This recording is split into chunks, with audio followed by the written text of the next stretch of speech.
And sometimes when I listen to Ashutosh, I feel that I know Hindi, but actually when I listen to him, I feel I don't know Hindi at all. Yeah, it's like Shashi Tharoor of Hindi. For all film-related interviews, reviews, and content, please like and subscribe to Pooja Talwar. You can also follow me on Twitter and on Instagram. So hi, lovely to chat with you. And let me recall, we last spoke was for Bulbbul. What Right. I mean, there is a paranormal connection here. Yeah, seems like actually it's very funny.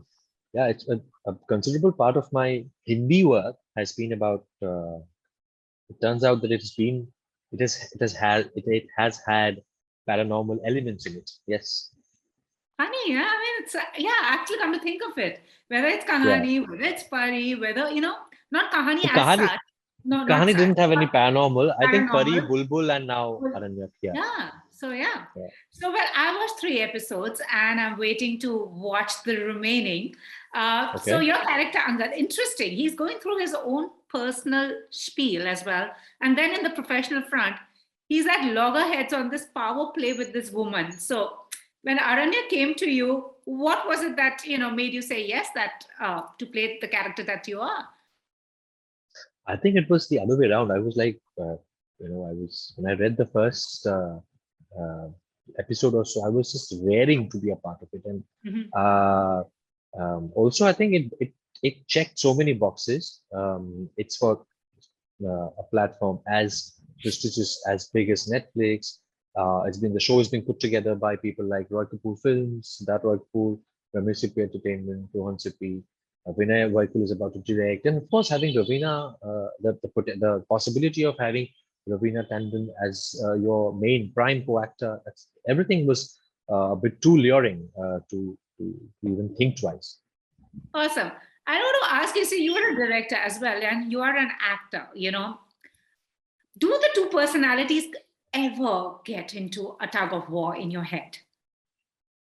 They do on they more often than not they do, and I'll tell you how it happens, how they happen, because it happens on two or three levels. One level I think is at one level, when I'm being hired as an actor, when I'm there to provide my services only as an actor, Hmm. the director self in me sometimes wants to take the front seat, the driver's seat, especially on occasions where I see that the film that I'm being a part of, film or whatever I'm being a part of as an actor, is not really taking the direction it is meant to, or not really going the right way. And it's when the director is unsure of his craft, or I just feel like forget about everything else, forget about aesthetics, forget about creativity. It's just to finish the day's work. I really feel that the director in me should just take the come to the fore and just finish it off.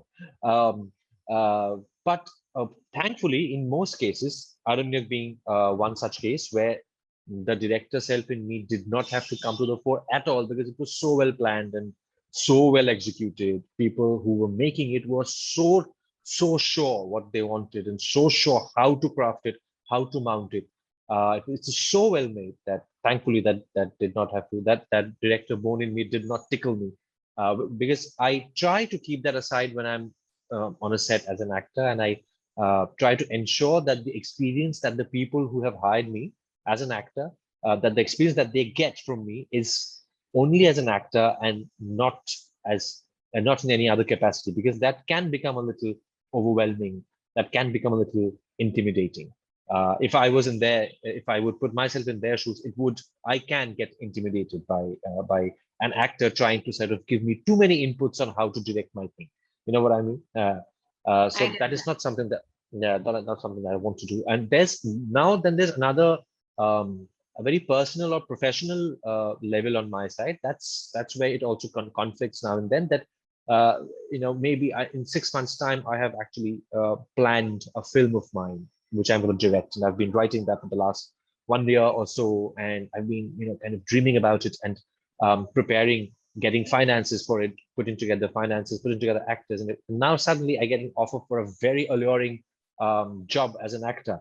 Then they kind of collide, they coincide, and I really have to fight really hard to make sure that uh, I would have to go to people and say, "Acha, isko 15 din aage piche kar sakte kya?"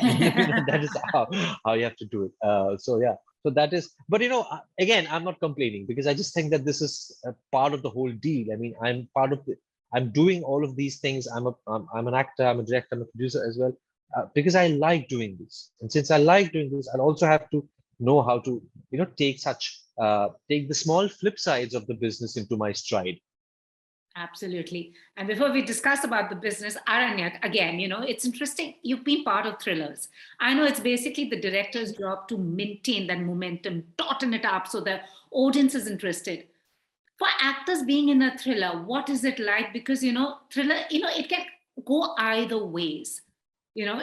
So what is it like when you are part of a narrative like this, where you have to keep giving the audience cliffhangers and, control yourself, not go so all out? Yeah, I think as an actor, especially since you are the person as one of the primary characters, since we know the whole arc. Yeah. So even when we are kind of in the middle of we are doing a scene which is from the middle of the whole arc, and where everybody's in a confusion and nobody really knows how things are going to get resolved and what's coming, what's what we are up against in the next step.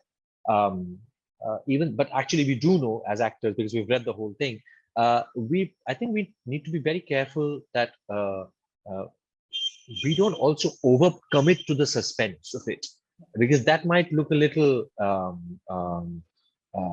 we are overdoing it because there is something that we want to make the audience expect at the next turn. And on the other hand, we should be doing nothing that makes the audience understand that we were preempting it because we knew it as an actor.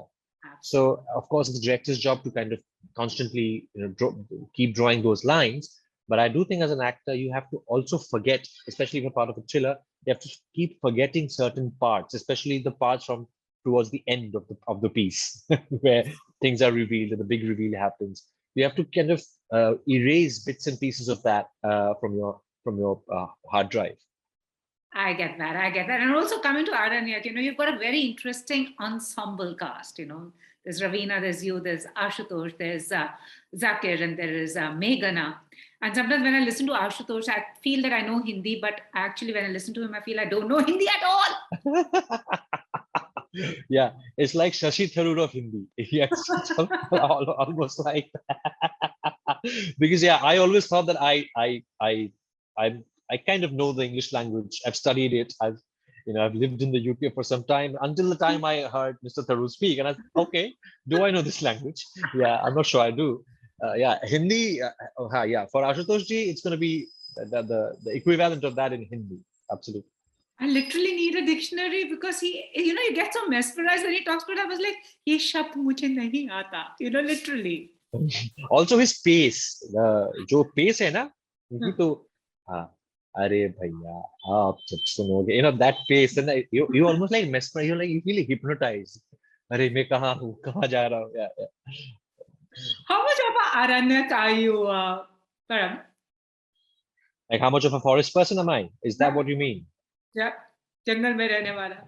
Killer instinct hai, ya love the wildlife, could rather be in the jungle than in the city. Like, what is it? Your Aranyak quotient, if I may ask. If I say that I would rather be in a jungle and be engaged in a race for survival while living in a forest, and I would prefer that over living in a city and being part of other races, I would be lying. I would be being a big hypocrite, nothing else.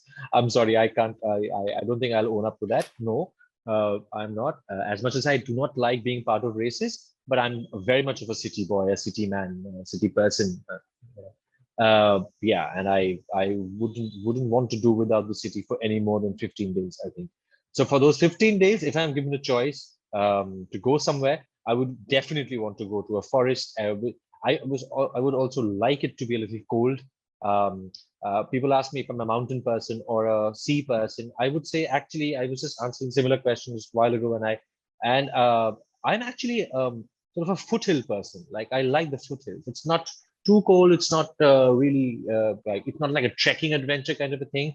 but it's nice and you can take long walks and there's a bit of green all around you.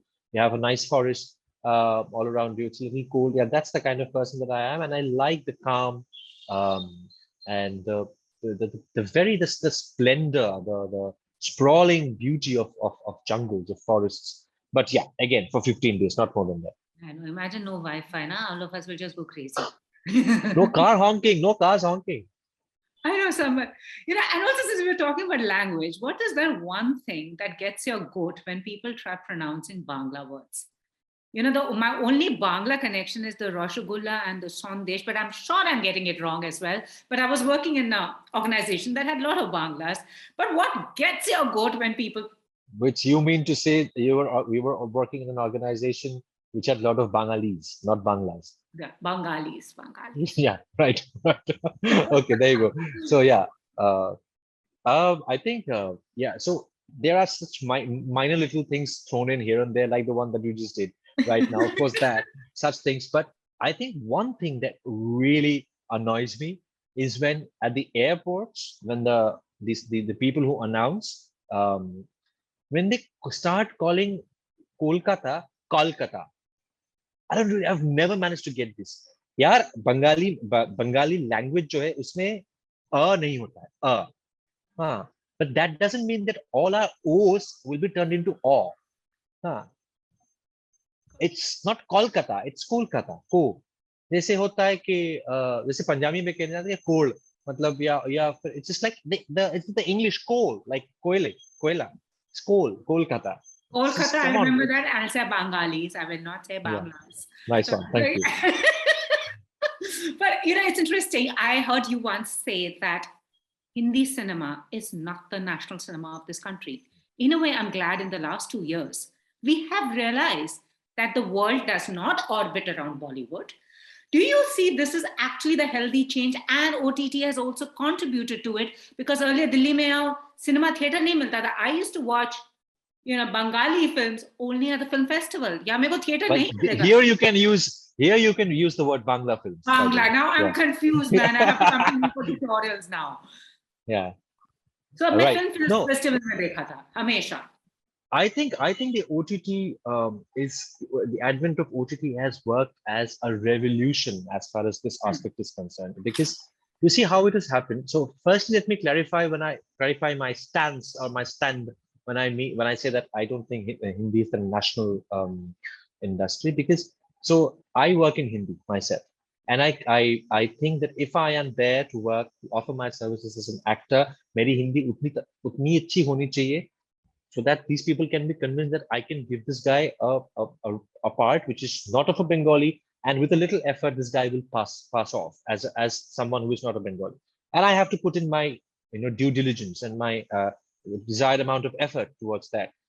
There's no doubt about that. Also, I'm someone who likes to think that I like to give languages its respect, not just as things that we speak, but also as they project the the continuum of legacy and the history of cultures, basically. So they are, and I also come from a race, broadly speaking, linguistically speaking, which has actually lost 40 lakh lives to liberate a country based on not on religion but on language, which is Bangladesh. So so I'm someone who really likes to give languages its due respect. So if I'm speaking Hindi, I would try to ensure, if I'm speaking Urdu, I'm trying to ensure that I know at least I put in my effort and I learn it and speak it at least decent enough. But what I say when I mean that Hindi is not the national industry, because although Hindi is spoken by a majority of people up north and like north downwards till about, let's say, Maharashtra and Madhya Pradesh, right? Half of India doesn't speak Hindi as their native tongue, and there are so many languages, and all these languages they make films. So it has been because Hindi film industry based out of Mumbai has the wherewithal, has the bandwidth to make their cinema the best distributed and the most porous, if I say, in all corners of the country.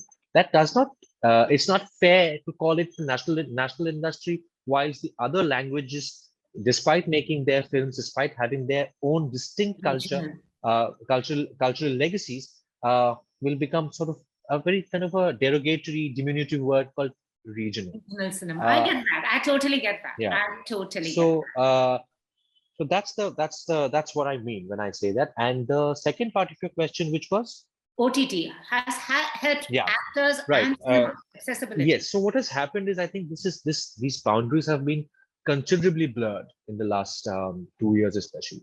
So the way it works is very different. So and platforms like Netflix have played a huge role in this. Because see, today I'm watching not just like even if I can take into account, even if I want to talk about international stuff. Earlier, I would watch English and maybe some French or Italian or German at the most content, like films. Now I watch a Turkish, a Moroccan, an Arabic series, an Israeli, a lot of South American content from South America, Spanish content from South America. I mean, the biggest hit in today's world probably is a series that was conceived and executed in the Spanish language.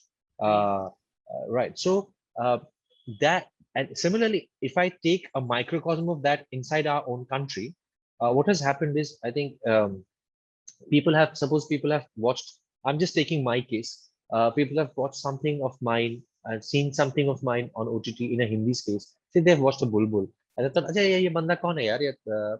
It's not that bad." And they've looked me up and they've gone to Netflix or some other platform, seen what other Bengali films of mine are there on the catalog, and I've actually gone and watched them with English subtitles, and I've loved them. And now when I go to a city outside Bengal, they come and tell me that, "Sir, aapne aapki Bengali film bhi humne dekhi hai and we really like them," and that's really gratifying. And that also signals, that also hints at the kind of change in the consumership, the viewership that is taking place. Like I'm a Fahad Fazil fan. 2 years ago, I didn't know who Fahad Fazil was. Exactly. Yeah. So the first film of Fahad Fazil, the first film which had Fahad in it, was this film called Joji. Sorry, it was a film called Kumbalangi Nights that I watched about 2.5 years ago, right before the pandemic. And then I thought, "Oh, who's this guy?" And then over the pandemic, I've seen a lot of his other works. And so, that's what I'm saying. So it's kind of blending in a big blender now. Absolutely. It's been a pleasure speaking to you. So hopefully the next Likewise. time when we discuss about a Hindi film, it wouldn't have a paranormal, aspect to it, but overtone to it, or an undertone or overtone. Do you believe in the paranormal actually? I do actually. I'm someone who really loves to get scared by ghosts and by supernatural occurrences. I know, actually, so do I. But imagine if the ghost actually sits and visits you and says hello. Then. No, that's not a very nice thing to think. But a ghost you would want to meet, a ghost from the past, someone's ghost you would want to meet and interact with, maybe for those 15 days in the forest. Tagore. Interesting. Yeah, interesting. Actually. Hands down. Yeah, to get into Gurudev's mindset would be lovely. Absolutely. Yeah. So on that note, all the very best, and hope to meet you in person. And next time, discuss a movie without a paranormal overtone to it. Thank you so much. Thank you very much. Thank you, Pooja. Lovely. If you've liked this interview, please like, share, and subscribe. Follow me on Twitter and Instagram.